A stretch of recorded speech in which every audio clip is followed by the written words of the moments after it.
Welcome to the August 2022 property market comment. So far this year, we've seen continued growth in the property market with an average 11% increase in house prices over the past year. We've enjoyed activity, confidence, and recently an increased volume of sales as well. So it's been a good year so far. But there are now signs of that expected slowdown.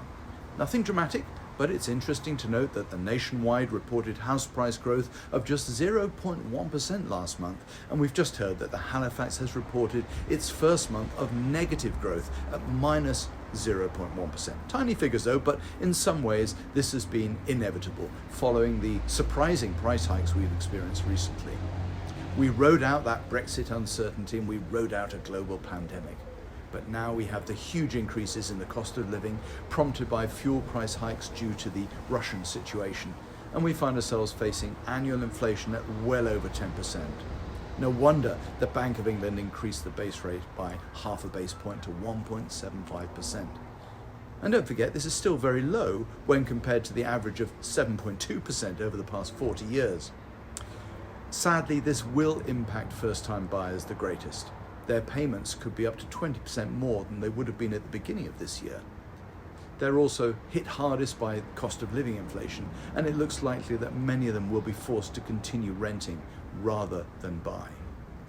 And do remember, over the past couple of years, sellers have been able to take advantage of the greatest imbalance of supply and demand that we've ever seen.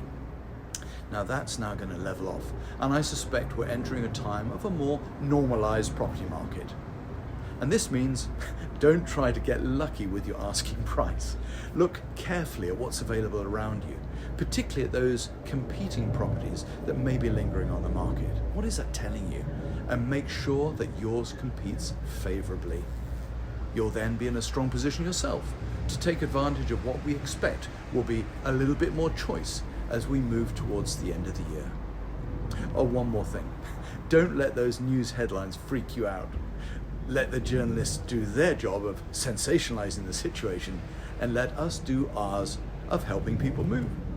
And if you'd like any advice on how best to position your property in this interesting market, then you know who to call.